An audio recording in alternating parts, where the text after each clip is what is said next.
Assalamualaikum warahmatullahi wabarakatuh. Waalaikumsalam warahmatullahi wabarakatuh. Alhamdulillahirabbil alamin. Pada kesempatan kali ini kita bisa melaksanakan satu tirakat, yaitu ziarah ke makbarahnya Syekh Khalil Bangkalan. Kita sekarang ada di Madura, nggih. Dan pada kesempatan kali ini kita akan mengupas bagaimana sosok Mbah Khalil ini dan bagaimana perjuangan beliau di Nusantara ini. Untuk pertama kali Kang Togo untuk menyejarahkan Mbah Khalil itu siapa dan bagaimana perjuangannya di Nusantara ini. Monggo Pak Di. Ya, rahayu semuanya ya. Ya, rahayu. Kesempatan kali ini berbahagia sekali kita sampai di sini ya. Alhamdulillah. Jogja Madura. Ya, Jogja Madura ya. Jadi Mbah Khalil ini salah satu tokoh yang sangat terkenal gitu ya. Beliau juga mempunyai banyak guru ya. Salah satunya gurunya di daerah Pasuruan, namanya Mbah Abu Darin ya. Abu Darin. Beliau termasuk guru daripada ilmu laduni yang dimiliki oleh Mbah Syekh Khalil ini ya. Mbah Syekh Khalil itu kalau nggak salah itu lahirnya tanggal 11 Jumadil Akhir ya. Tahunnya kalau nggak salah 1235 Hijriah ya. Bertepatan pada tanggal 14 Masehi tahunnya ya 1820 ya. Beliau kebetulan meninggalnya, wafatnya kalau dihitung dari perjalanan Masehi itu sekitar tahun 1325 ya. Itu kalau nggak salah ya, karena sejarah itu kadang beda-beda gitu ya. Ada yang mengatakan beliau wafatnya itu di hari Kamis ya, bertepatan tanggal 9. Itu tepatnya ada yang mengatakan tahunnya itu 1925.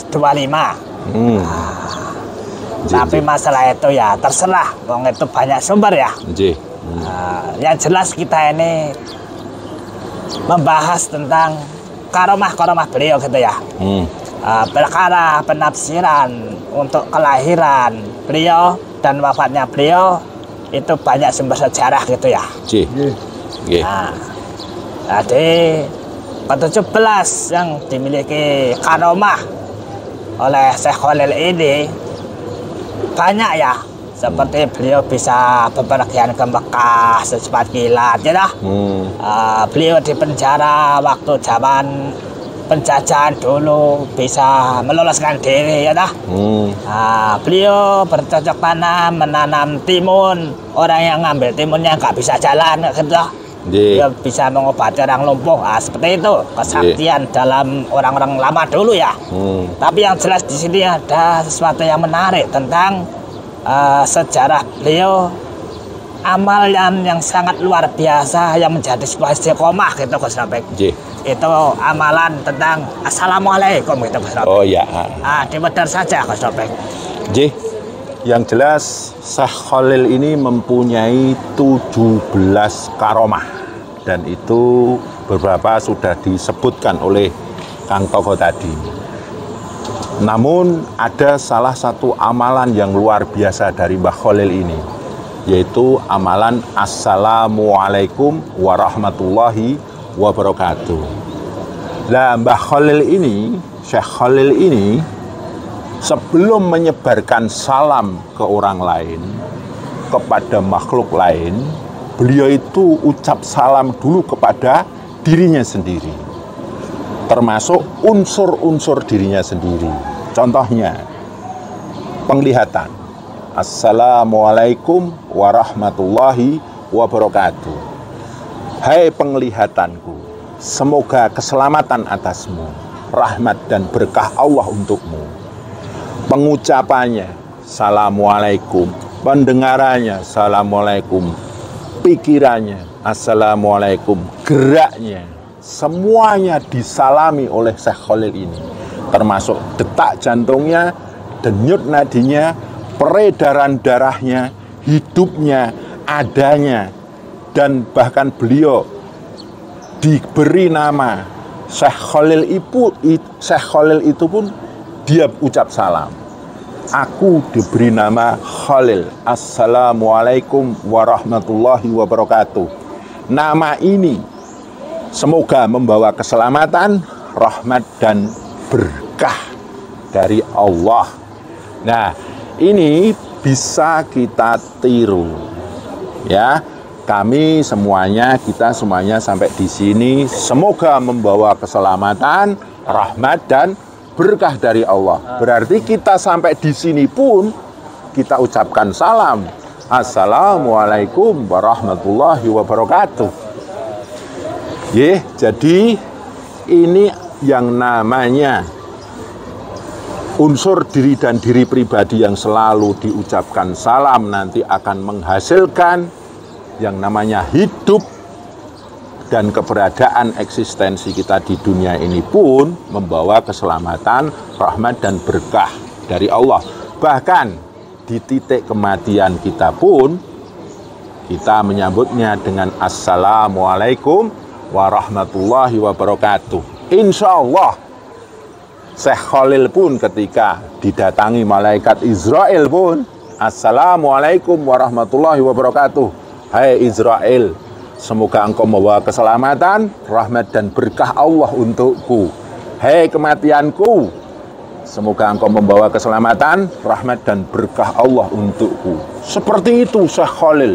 Dari martabat 7, raganya, nafsunya, inderanya, pikirannya, ruhnya, rasanya, nurnya, dat atau daya hidupnya pun semuanya diucapkan Assalamualaikum warahmatullahi wabarakatuh. Dan beliau dititahkan menjadi manusia yang diberi nama Syekh Khalil pun Assalamualaikum warahmatullahi wabarakatuh. Dan akhirnya Syekh Khalil itu kepada masyarakat sekitarnya, Assalamualaikum warahmatullahi wabarakatuh. Kepada tumbuhan, hei tumbuhan, semoga engkau membawa keselamatan, rahmat dan berkah Allah.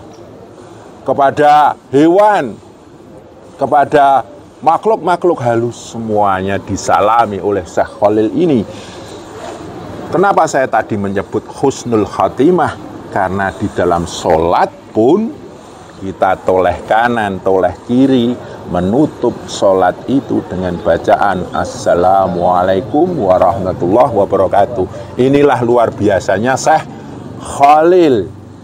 Ini begitu hati-hati beliau agar hidup dan penghidupannya selalu membawa keselamatan, rahmat dan berkah Allah untuk dirinya pribadi, masyarakat, makhluk-makhluk lain dan kepada alam semesta ini. Kepada matahari pun, hai matahari, semoga engkau membawa keselamatan, rahmat dan berkah dari Allah. Kepada bulan, bintang, kepada malam, kepada siang, kepada pagi, kepada sore, semuanya Assalamualaikum warahmatullahi wabarakatuh. Inilah rahasia amaliyah Mbah Khalil Bangkalan. Dan ini kami kebetulan tadi bertirakat dan kami alhamdulillah diberi wejangan seperti itu nggih Kang Togo nggih. Luar biasa ya. Jadi ketika beliau lahir di tahun 1235 Hijriah ya. Kalau dikalikan ditambahkan 90 tahun jadi berapa itu? Berapa itu? Coba dikalikan tuh Pak Sujan biar kita tahu sejarahnya. 1915 ya. Ya berarti beliau sekitaran usianya 91 tahun ya. Nah, kalau angka-angka kita lemah gitu. Nah, ini berdasarkan ejaan ya. Karena beliau Syekh Khalil ini beliau ahli fikih dan ahli nahwu syarab gitu ya. Iya. Dan ini ada rahasia nih di balik gitu ya. Dia benar kata Bos. Iya. Jadi Syekh Khalil ini terkenal beliau ini ahli nahwu, ahli sorof. Nahwu, sorof itu ada 2 karomah, jadi dengan ilmu nahwu dan sorofnya ini Syekh Khalil ini mampu mengeja kitab-kitab kuning, kitab-kitab lama. Mengeja apa? Mengeja makna yang terkandung dalam kitab-kitab tersebut.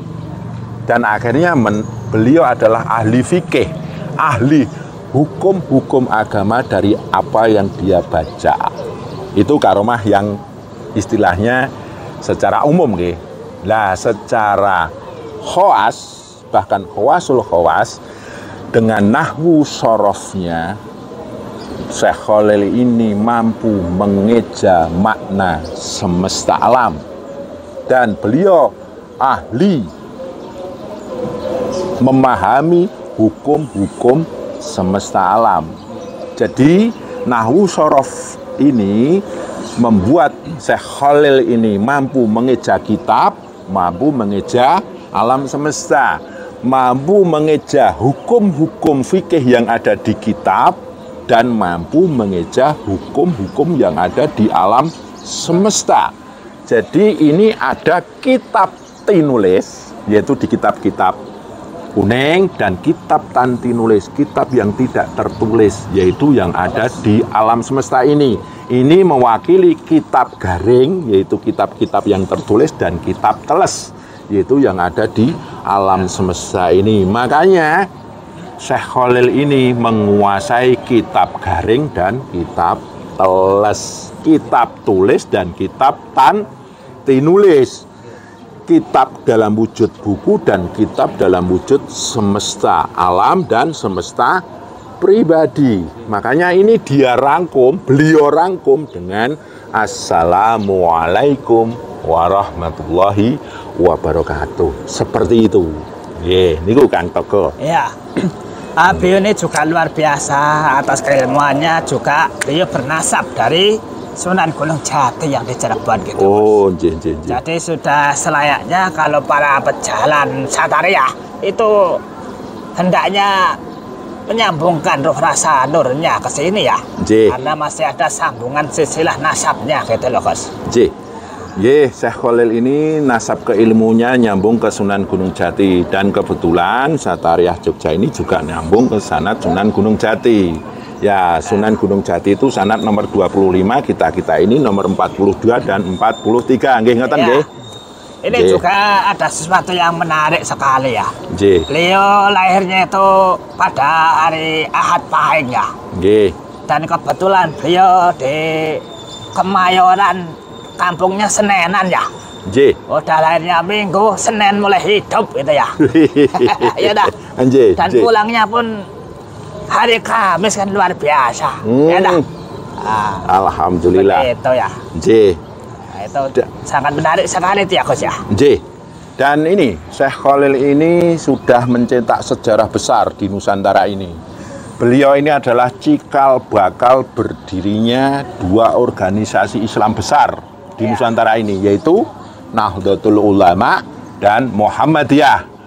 Karena Syekh Khalil ini adalah gurunya pendiri Nahdlatul Ulama, Syekh sinten? Hasyim Asy'ari, dan pendiri Muhammadiyah Syekh Ahmad Dahlan. Kiai Hasyim Asy'ari dan Kiai Ahmad Dahlan ini adalah sedulur.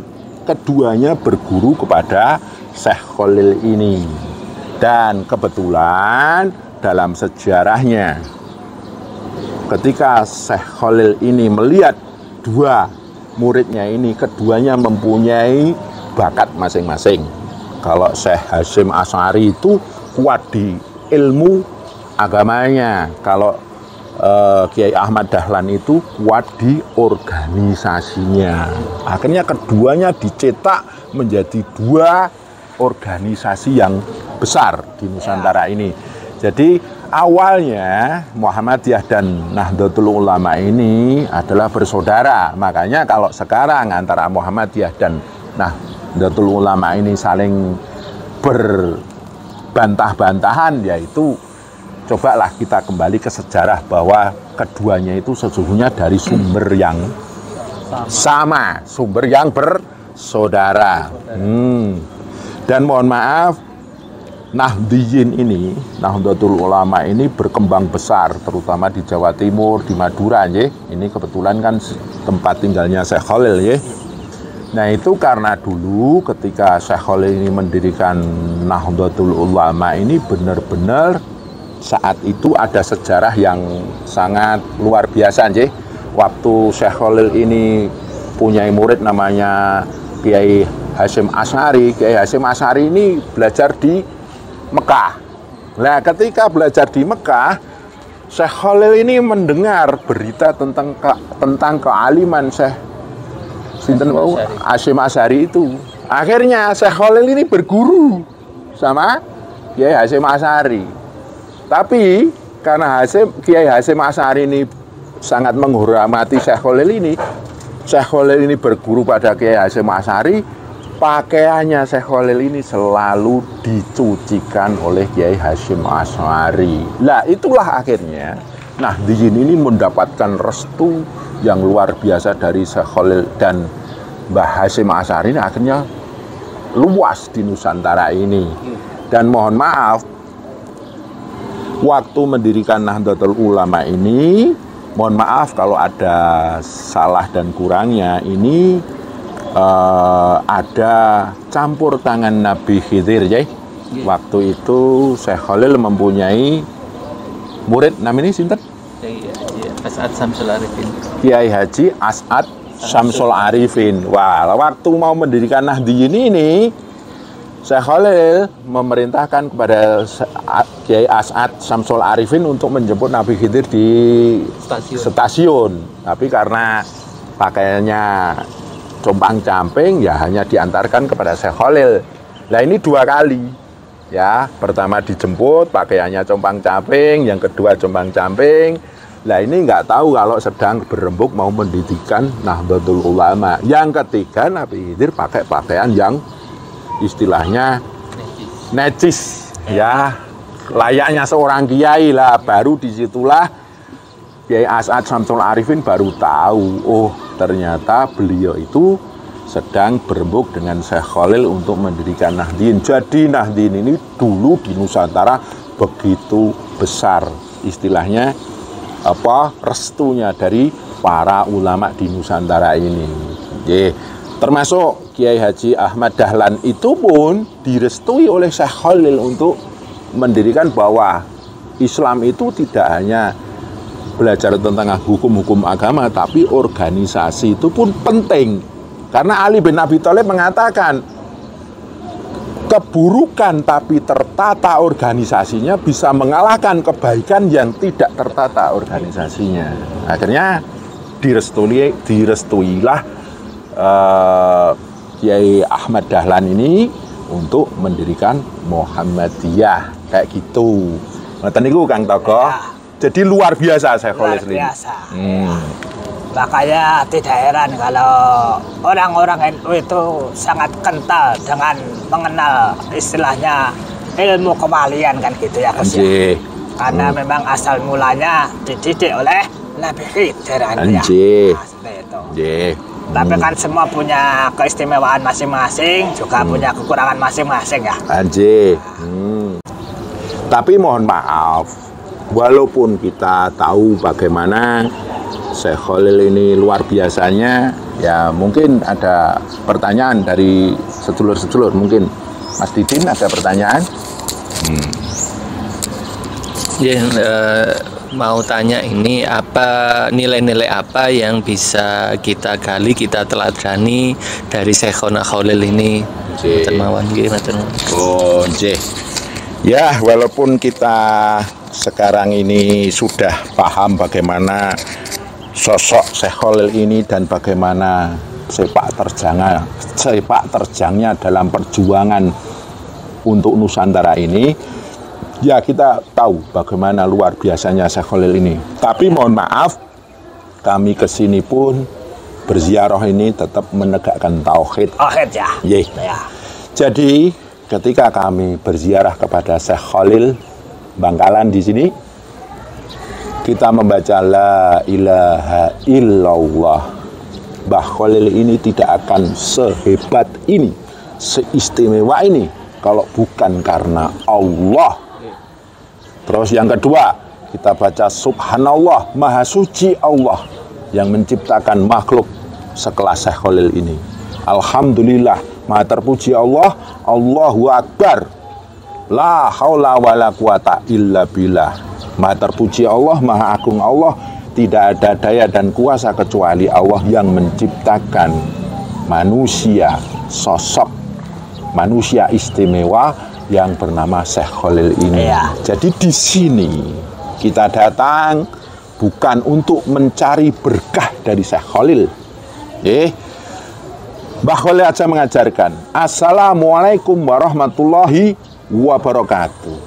Assalamualaikum, semoga keselamatan untukmu, rahmat Allah dan barokah Allah. Jadi kita kesini itu untuk mencari syafaat dari Allah atas keselamatan hidup kita, berkah hidup kita, dan rahmat untuk hidup kita.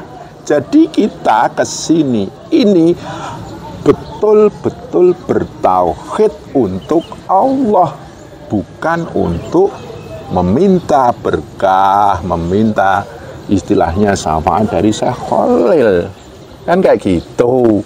Jadi di sini benar-benar kita lewat satu contoh Mbah Khalil ini, betapa agung, betapa mulia, betapa suci Allah, bahwa Syekh Khalil ini pernah diciptakan sosok yang luar biasa di Nusantara ini, dan kita menyaksikan keagungan Allah, kesucian Allah, dan kemuliaan Allah atas penciptaan Syekh Khalil ini. Dan insya Allah salam, rahmat, dan berkah Allah itu akan diwariskan kepada para peziarah. Kita kesini untuk satu, menyaksikan bagaimana Allah dengan keagungan, kemuliaan, dan kesuciannya, dengan kekuatannya menciptakan Syekh Khalil ini. Yang kedua, kita tidak meminta-minta kepada Syekh Khalil.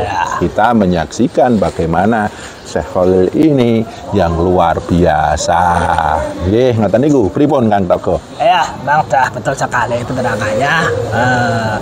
Dan perlu diketahui ya, kalau para waliullah dulu itu kelahiran dan wafatnya itu hitungannya bisa di tahun Hijriah, bisa di Masehi ya. Dan ini jaraknya panjang. Hitungannya Hijriah dengan Masehi itu kan panjang, Gus. Makanya jangan heran ya, terkadang itu kalau nyari sumber kok ini kok beda-beda lahirnya dan wafatnya. Memang hitungannya seperti itu. Karena apa? Di sebuah Quran pun kan diterangkan di Al-Baqarah ayat 154 itu loh, Gus. Jadi sebetulnya para waliullah itu yang dikatakan terbunuh, bagaikan seorang yang terbunuh, meninggal atau mati, sebetulnya masih ada. Cuman kita itu tidak mengetahui keberadaannya kalau nggak mau mencari, kan itu, Gus ya. Jadi jangan salah, terkadang beliau-beliau ini bisa mengajar dengan kerohaniannya walau jasadnya sudah di alam kubur, tapi sebetulnya rohaninya masih hidup, kan gitu, Gus. Kadang kan ada atau yang orangnya mencebelekan, masa kita diajari sama orang yang mati, ya gitu ya, Gus ya. Itu perlu dilempengkan itu loh, Gus. Kita baik, Gus. Jadi kami kesini tidak hanya menyambungkan dohir. Kalau kita menyambungkan dohir, ya yang bertemu ya jasadnya Syekh Khalil yang dikuburkan di situ, tapi kita menyambungkan rohani. Kita belajar dari apa yang sudah dialami oleh Syekh Khalil ini dengan rohani kita, menyambung ke rohani Syekh Khalil dan menyambung kepada Allah yang maha batin, Allah yang maha gaib. Nah, disitulah atas ridho Allah kita bisa belajar di sini, kita bisa meningkatkan kualitas diri kita sendiri, kita bisa meningkatkan kesepuhan pribadi kita sendiri dan akhirnya menjadi insan yang mateng seperti itu. Kalau kita membandingkan seperti saya ya, wah saya itu malu di sini Kang Togo. Iya. Bertemu saya Khalil itu saya malu, saya itu bisa apa di Nusantara ini. Makanya kita ini kan belajar nggih. Iya. Jadi secara batiniah kita itu memaknai bagaimana perjuangan beliau, kita menghayati, menjiwai. Bukan kok kita mosok belajar kepada orang yang sudah almarhum, nggih boten. Kita tetap belajar pada liridhailah wa biiznillah wa bismillah ngoten niku. Nah, ini menjawab pertanyaan Pak Didin ini, Pak Dr. Didin Widyartono nih, Widyartanto nggih? Widyartono, nggih. Ini bahwa kita ke sini ini bukan istilahnya menyembah orang yang sudah meninggal, memuliakan atau gimana meminta berkah kepada orang yang meninggal, tapi benar-benar kita bertauhid. Kita di sini juga mendoakan Mbah Khalil. Seperti itu ya. Jadi kita mendoakan Mbah Khalil, menyaksikan beliau itu perjuangannya kayak gitu. Dan di usia 90 tahun sudah luar biasa, sudah mendunia kan gitu ya.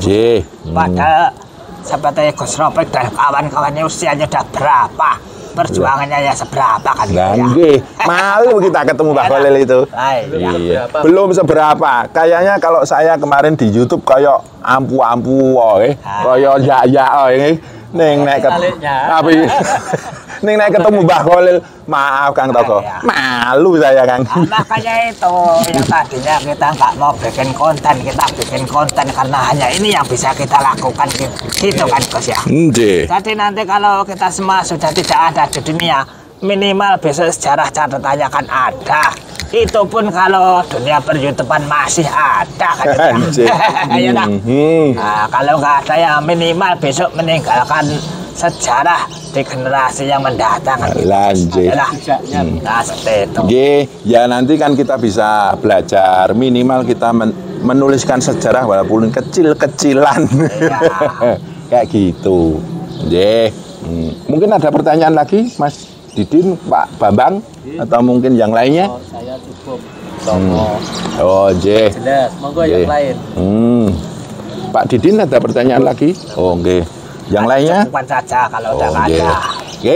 Seperti itu sedulur-sedulur pecinta channel Sambung Rasa Gus Ropik dan Kang Togo TV dan Wejangan Eyang Togo. Jadi kami mempunyai 3 channel Sambung Rasa Gus Ropik, terus yang 4 Gus Ropik Gasring, terus Kang Togo TV dan Wejangan Eyang Togo. Ya, ini kita tidak apa-apa, kita cuman coba ingin berbagi supaya ini menjadi sejarah kecil-kecilan buat kami. Alhamdulillah itu di channelnya Sambung Rasa Gus Ropik itu Indonesia sudah mulai pada menonton ya. Alhamdulillah. Beda dengan channelnya Kang Togo TV yang nonton malah orang-orang asing. Kang Togo TV yang nonton malah Yordania, Amerika.